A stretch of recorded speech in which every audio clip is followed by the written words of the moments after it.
Minsan ba pagkagising mo sa umaga, ay napapansin mo na parang namamanhid ang mga paa mo o kaya ay parang tinutusok ng napakaraming maliliit na karayom ang mga daliri mo sa kamay at paa? O kaya naman ay napapansin mo sa salamin na umiitim at kumakapal ang balat sa iyong batok at kili-kili na kahit anong hilod at sabon ang gawin mo ay hindi man lang natatanggal. Siguro iniisip mo na normal lang ito. Baka sinasabi mo sa sarili mo na baka napasma ka lang dahil naghugas ka agad ng kamay pagkatapos mamalansa. O baka naiipit lang ang ugat mo kapag natutulog ka. Yung maitim na batok naman, baka iniisip mo na sadyang ganyan na ang kulay mo dahil lagi kang naarawan. O baka libag lang talaga yan na mahirap tanggalin. Hinahayaan mo lang ito at sanay ka na sa nararamdaman mo. Pero paano kung sabihin ko sa'yo na ang mga simpleng pagbabagong ito sa katawan mo ay hindi pasma, hindi libag, at lalong hindi normal? Paano kung ang mga ito ay ang matagal nang isinisigaw ng katawan mo para sabihin na unti-unti ka nang pinapatay ng sarili mong dugo? Pakinggan mo ako mabuti dahil ang pag-uusapan natin ngayon ay isang tahimik na epidemya na sumisira sa buhay ng napakaraming Pilipino araw-araw. Ito ay ang sakit na diabetes. Marami sa atin ang nag-aakala na magkaka-diabetes ka lang kung araw-araw kang kumakain ng tsokolate cake at umiinom ng matatamis na soft drinks. Akala ng marami, kung hindi sila mahilig sa matamis ay ligtas na sila. Yan ang isa sa pinakamalaking pagkakamali na nagdadala sa marami sa emergency room. Ang diabetes ay hindi lang galing sa asukal, kundi galing sa sobrang carbohydrates tulad ng bundok-bundok na kanin na kinakain natin 3 beses sa isang araw, mga puting tinapay at mga instant noodles na nauuwi rin bilang asukal sa loob ng ating katawan. Gusto kong buksan ang isipan mo sa mga tahimik at nakakatakot na warning signs ng mataas na blood sugar na baka nararanasan mo na ngayon pero binabaliwala mo lang. Isa-isahin natin ang 6 na pinakamahalagang senyales na hindi mo dapat i-ignore kailanman. Ang unang warning sign at ang pinakamadalas mapagkamalan ay ang peripheral neuropathy o ang pamamanhid pangangawit at parang pagtusok ng karayom sa mga paa at kamay lalo na sa gabi. Hindi ito pasma. Nangyayari ito dahil kapag masyadong mataas ang asukal sa dugo mo, nagiging parang malapot na sirup ang dugo mo. Dahil malapot ito, nahihirapan itong dumaloy sa mga pinakamaliliit na ugat na nagbibigay ng oxygen at nutrisyon sa mga nerves o ugat na pandama sa pinakadulo ng iyong mga paa at kamay. Dahil hindi nakakakuha ng pagkain ang mga nerves na ito, unti-unti silang namamatay at nasisira. Kaya sa simula, makakaramdam ka ng tusok-tusok. Pero habang tumatagal tuluyan ng mamanhid ang paa mo at hindi mo na mararamdaman kahit makatapak ka ng pako o mapasok ka ng mainit na tubig. Ang pangalawang warning sign na sobrang halata pero madalas ipagwalang bahala dahil sa hiya ay ang acanthosis nigricans o ang pangingitim at pagkapal ng balat sa mga tiklop ng katawan tulad ng batok, leeg, kilikili at singit. Maraming magulang ang nagagalit sa mga anak nila at pinapakuskos ng maigi ang leeg dahil akala ay marumi. Pero sa totoo, lang ito ay isang direktang pisikal na manifestasyon ng insulin resistance. Kapag hindi na kayang ipasok ng insulin, ang asukal sa loob ng cells mo gumagawa ng sobrang daming insulin ang lapay mo para pilitin itong pumasok. Ang mataas na level ng insulin sa dugo ay nag-uutos sa mga cells ng balat mo na dumami ng mabilis at mag-produce ng melanin na siyang nagbibigay ng maitim at makapal na itsura nito. Ito ay isang napakalinaw na babala na pre-diabetic ka na at konting panahon na lang ay tataas na ng tuluyan ang blood sugar mo. Ang pangatlong warning sign ay ang polyuria at polydipsia o ang labis na pag-ihi at matinding pagkauhaw. Pansinin mo ang sarili mo kung laging tuyong-tuyo ang lalamunan mo na kahit uminom ka ng 2 basong tubig ay parang uhaw na uhaw ka pa rin pagkaraan ng ilang minuto. Kasabay nito ay pabalik-balik ka sa banyo para umihi, lalo na sa madaling araw. Nangyayari ito dahil sinusubukan ng mga bato o kidneys mo na ilabas at itapon ang sobrang asukal sa dugo mo sa pamamagitan ng ihi. Pero hindi pwedeng lumabas ang asukal ng mag-isa. Kailangan nitong humatak ng maraming tubig mula sa katawan mo. Kaya inilalabas mo ang lahat ng tubig sa katawan mo dahilan para ma-dehydrate ka ng matindi at utusan ng utak mo ang katawan na uminom pa ng maraming tubig. Kaya nagiging isang nakakapagod na cycle ito ng inom at ihi. Ang pang-apat na warning sign ay ang madalas at matinding pagkapagod na may kasamang labis na pagkagutom o polyphagia kahit kakatapos mo lang kumain. Minsan ba ay kumain ka ng 2 pinggan ng kanin tapos pagkaraan lang ng 1 oras ay parang umiikot na naman ang paningin mo sa gutom at nanginginig ka pa kung walang makain. Ito ay dahil kahit punong-puno ng asukal at enerhiya ang dugo mo, hindi naman ito makapasok sa loob ng mga cells at kalamnan mo dahil sirang-sira na ang lock ng cells mo na tinatawag na insulin resistance. Kaya ang pakiramdam ng katawan mo ay mamamatay na siya sa gutom dahil walang dumarating na nutrisyon sa loob ng cells kahit nag-umapaw ang asukal sa labas. Ang panlimang warning sign ay ang biglaang paglabo ng paningin na nagpapalit-palit. Minsan malinaw, minsan malabo. Marami ang nag-aakala na kailangan lang nilang magpalit ng grado ng salamin dahil tumatanda na sila. Pero ang totoo, kapag mataas ang asukal sa dugo, humihigop ng tubig ang mga lenses sa loob ng mga mata mo. Dahilan para mamaga ang mga ito at mag-iba ang hugis kaya hindi ka makakita ng malinaw. At kapag nagtagal ito, sinisira ng malapot na dugo ang mga maliliit na ugat sa likod ng mata mo na tinatawag na retina na pwedeng magdulot ng permanenteng pagkabulag o diabetic retinopathy.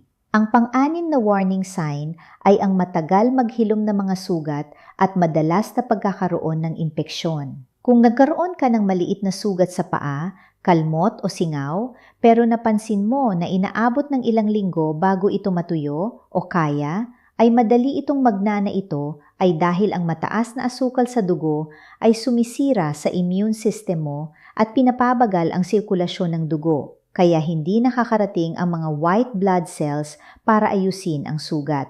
Gusto kong ibahagi sa iyo ang nangyari sa isang pasyente ko na hindi ko malilimutan. Tawagin natin siyang Aling Maria. 45 taong gulang at asawa ng isang tricycle driver. Matagal na niyang napapansin na maitim ang leeg niya at parang laging manhin ang mga talampakan niya. Sabi niya, normal lang daw yon dahil sa edad at sa init ng panahon. Isang araw habang nagwawali siya sa labas, nakatapak siya ng isang maliit na pako na kalawangin. Dahil manhin ang paa niya, hindi niya ito naramdaman at hindi niya nalaman hanggang kinagabihan nung nakita ng anak niya na may dugo ang tsinelas niya. Hinugasan lang niya ito at nilagyan ng bawang. Paglipas ng 1 linggo na maganang husto ang buong paa niya, nang itim ang mga daliri at hindi na siya makalakad sa sobrang sakit na may kasamang matinding lagnat. Nang isugod siya sa ospital at kunan ng dugo, nakita namin na ang blood sugar niya ay umabot sa 400 na napakalayo sa normal na hanggang 100 lang. Ang sugat niya ay nagkaroon ng malalang impeksyon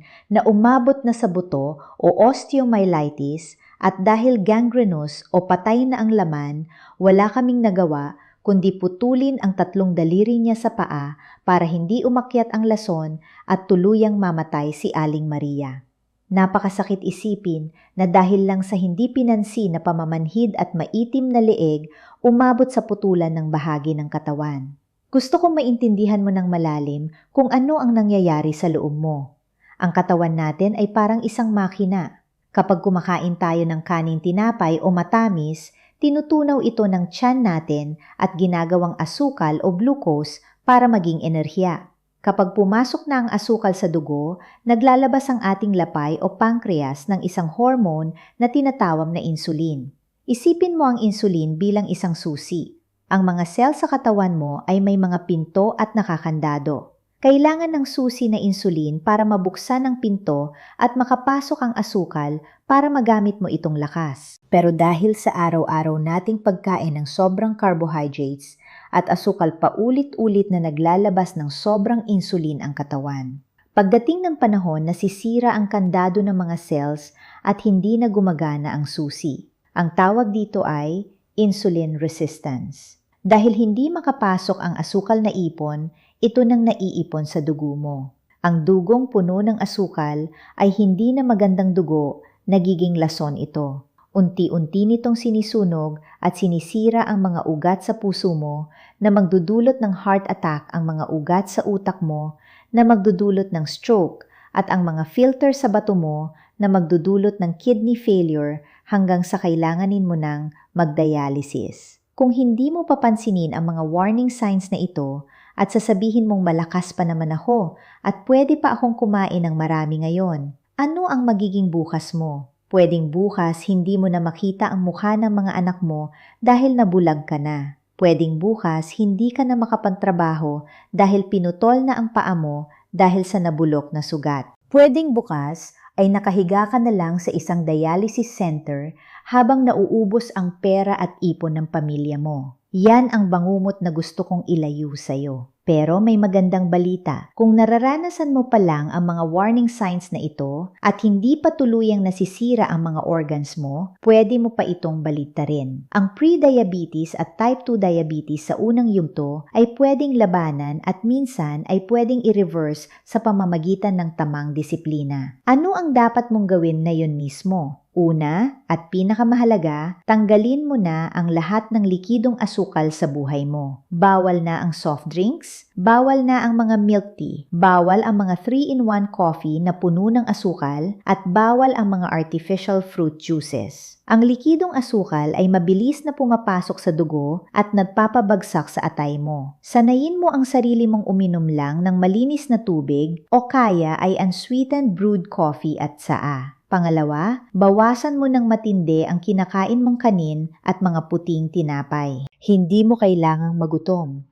Kailangan mo lang palitan ang klase ng pagkain mo. Imbes na 3 sandok na puting kanin, gawin mo itong 1 sandok na lang at damihan mo ang ulam mong gulay at isda o itlog. Ang mga cruciferous vegetables tulad ng repolyo, pechay at broccoli ay mayaman sa fiber na pumipigil sa mabilis na pagtaas ng asukal sa dugo. Pangatlo, subukan mong gawin ang intermittent fasting, lalo na kung maitim ang batok mo at malaki ang bilbil mo. Bigyan mo ng 12 hanggang 16 na oras na pahinga ang tiyan at lapay mo sa gabi hanggang kinaumagahan. Ibig sabihin, kung kumain ka ng hapunan ng 7:00 ng gabi, huwag ka nang kakain ng kahit ano maliban sa tubig hanggang 7:00 o 9:00 ng umaga kinabukasan. Sa pamamagitan nito, bumababa ang insulin mo at nabibigyan ng pagkakataon ang katawan mo na sunugin ang nakatagong taba sa atay mo para gawing enerhiya. Pang-apat, ugaliin mong maglakad ng 20 hanggang 30 minuto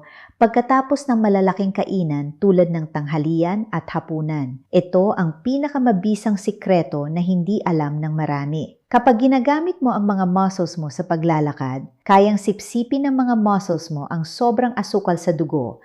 Kahit walang tulong ng insulin, kaya natural na bababa ang blood sugar mo pagkatapos kumain. At pang-5, kung nararamdaman mo na ang pamamanhid ng paa at ang laging pagkauhaw, wag na wag kang mag-assume na okay ka lang. Magpatingin ka agad sa doktor. Kailangan mo magpa-blood test, lalo na ang fasting blood sugar at ang HbA1c test na nagpapakita ng average na asukal mo sa loob ng nakaraang 3 buwan. Ang HbA1c ang magsasabi kung may diabetes ka na talaga o kung pre-diabetic ka pa lang. Huwag matakot sa resulta dahil mas nakakatakot ang hindi mo alam ang kalaban mo at patuloy ka nitong pinapatay ng tahimik. Sinasabi ko ang lahat ng ito hindi para magbigay ng takot, kundi para magbigay ng liwanag. Ang katawan natin ay napakahalaga at hindi ito nabibili kahit gaano ka pa kayaman. Pakinggan mo ang mga babala nito. Kapag inayos mo ang diet mo, babalik ang lakas mo, puputi muli ang leeg mo, mawawala ang pamamanhid at magiging normal ang pag-ihi mo. Nasa iyong mga kamay ang desisyon kung gusto mong maging malusog para makasama mo pa ng matagal ang pamilya mo nang walang nararamdamang sakit. Paalala lang muli bago tayo magtapos na ang lahat ng impormasyong ibinahagi ko sa video na ito ay ginawa para lamang sa pangkalahatang edukasyon at kaalaman ng publiko at hindi kailanman dapat maging pamalit sa formal na medical na konsultasyon, diagnosis at tamang gamutan na manggagaling sa isang lisensyadong doktor o endocrinologist.